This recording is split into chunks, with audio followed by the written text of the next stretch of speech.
let's talk about Project Impact. It is an effort that was conceived by the E3 Leadership Foundation. Stephen Kendrick, you may know him by day as the Richmond County Tax Commissioner. He is the founder of the E3 Leadership Foundation, and through that, Project Impact. Jeff Pooser is the Executive Director. Stephen and Jeff, thank you for all you do for our community, especially for our youth. You're welcome. Thank you for having us. Thank you for having us. So if I had to sum up Project Impact, I would say it's a life skills and leadership development program. Your website helped me come up with that. How did you, Stephen, we'll start with you, notice that there was a need for that among our young people in the Augusta area? Well, being involved with other programs in the community, you recognize there's not enough help for all the kids that are there. So being involved with youth leadership and other programs pointed out a need for high school males that potentially was being unmet.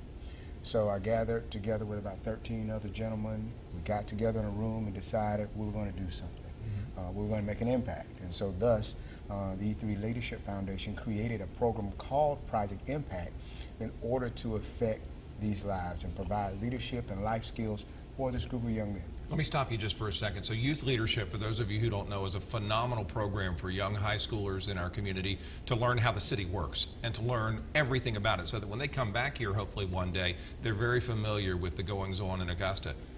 Did you look out into that program, if I'm hearing you correctly, and say, wait a second, I'm seeing some young men in this room right now. Yeah, they're leaders, but they have a lot of unmet needs. You saw it right then and there? You see it there for both the ones who make youth leadership, but the ones we can't get into youth leadership as well. Gotcha. It's a county-wide program, it's a regional program, and so we have only 40 slots. And so with that, there's an opportunity then to make it to where there are kids who potentially did not make that. So I do have kids who are in youth leadership and a part of Project Impact, but more importantly, the ones who did not make youth leadership were now able to be a part of something. And we created a program and a model that allowed us to do the very same types of things. Jeff, when somebody comes into Project Impact, I'm guessing there are grown-ups waiting for them, mentors, true? That's correct. And how do they help them? What sorts of things do they do? I know it's a long list, but I'm trying to picture the moment a young person enters Project Impact. What's the role of the grown-up? So, like Mr. Kendrick said, we have about 13 to 14 advisors, and our advisors are there to oversee and administer the mentoring program for our young men. So during our mentoring program, we meet 2 sessions a month, and in those 2 sessions, again, it's a leadership and life skills development program. So we want to assist our young men with developing their leadership potential, and we also want to develop and enhance their life skills skill set. Why don't they have leadership skills or the skills that they need when they come to see you? What are the backgrounds we're talking about here? What kind of homes are these young folks from? Well, you know, Brad. Or does it vary from child to child? It actually does. You took the words out of my mouth. We have a variety of backgrounds in our young men. Obviously, a lot of them attend private schools, and so we have identified deficits in their abilities as young men, and hoping to be young adults, sure.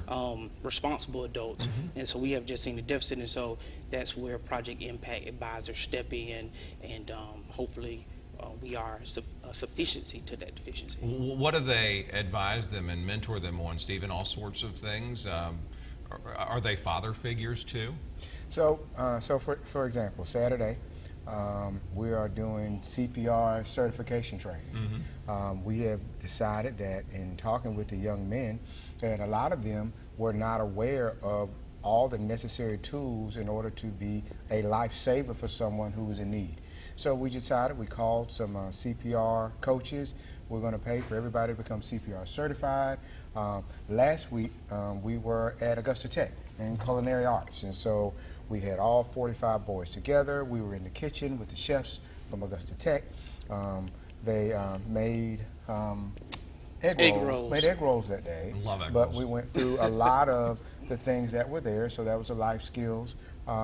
And we've done any number of things. There's a financial component. Yeah, I was going to ask you about the financial literacy component. So you bring in some expert in that field and say, look, here's the right way to manage your money? That is correct, Brad. We take it a step further. We actually do a financial deposit match program. So what happens is we set up accounts for all our young men, and we encourage them to save responsibly. We ask them to save $20 a month. And if they do that regularly, the program matches what they have in their account up to $100. Well, that's a great program and incredible way to teach a skill that so many of our young people and older folks don't have, financial literacy. What about the schools? Do you have a decent relationship with them? Do they send young people to you? How does it work? So we recruit from, of course, word of mouth, but a lot of it is through the schools directly. So through youth leadership, we had a relationship already with counselors and principals in these schools. And so it was easy for us to go back and identify students who looked like they were a model fit for what we do. And so we communicate with those advisors in those schools. But a lot of ours comes from parents who call, who said, I've heard about your program and I've got to get my son in. And so we accepted a kid last week. His mother, we had a meeting on Saturday. We told the mother the adults were having a meeting. She brought him to the adults meeting just to meet us. We all voted, we accepted the kid. We were at our maximum, we're at a maximum of 50. We took him in anyway because the mother was just, I mean, she said we had to do it. And so she brings her to T-Bones and you're over there eating it for lunch, you got to do something. And so we did. And so we look at taking them in many different ways, but the school system's a big help. Jeff, what do the young people like at first when they come to your program? Do they want to do it at first in those initial days? Well, you know, Brad, we have a lot of teenage males, and so like you can imagine, some of them lack enthusiasm once they first begin our program. However, I think the passion that they see from their advisors and the fact that we show that we care about them, not just educationally but socially, they tend to light up. They tend to form relationships with their mentors and the rest of the advisors. And then at the end of our program, we usually find that they have grown in many ways. What made you care about young people so much? What was it in your background that made you have a heart for them? So one of my passions is youth development, obviously, because if I could see further, it's because I have stood on the shoulders of giants, such as my mentor to the left of me, Mr. Stephen Kendrick, and many of the other advisors in Project Impact. So I have found it advantageous to surround myself with counsel of elder and older professionals. And so I wanted to give those type of opportunities to other young men coming behind myself. That's a great answer, and it's a great reason for being there. And you've been a mentor, Stephen Kendrick, to countless young people in our community, and you continue to do it each day. What kind of outcomes do you see? What, Jeff described what the young people look like in the beginning of Project Impact. What are they like at the end?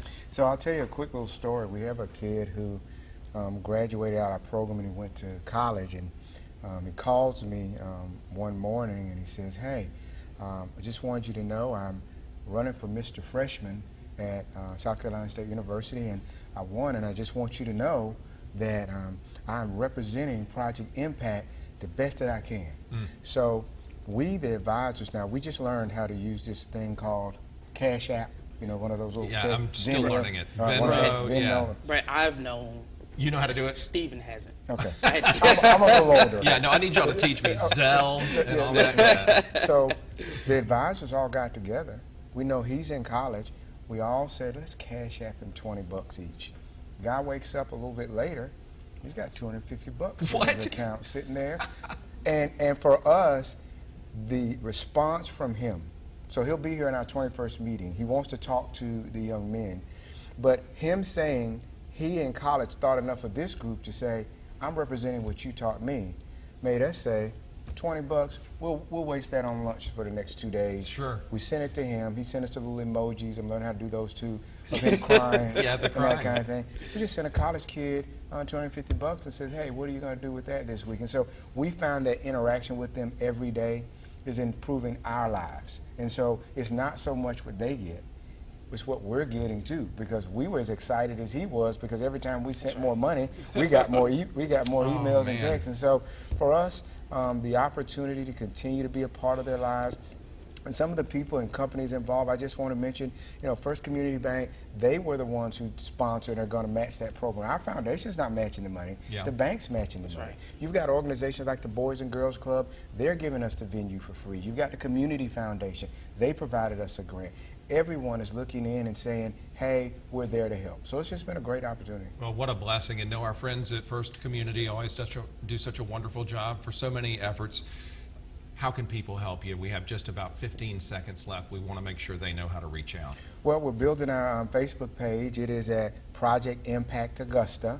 You look for the group of boys on the little picture, and we're going to have a campaign on there. So you'll go on and be able to push a button and do the campaign and say, hey, we want to help and we want to donate. So we're looking forward to do that. Project Impact Augusta is the one that's there, and we hope that everybody will try to help. Well, I'm sure they will. And thank you for what you do for our young people, making those lives successes each and every day.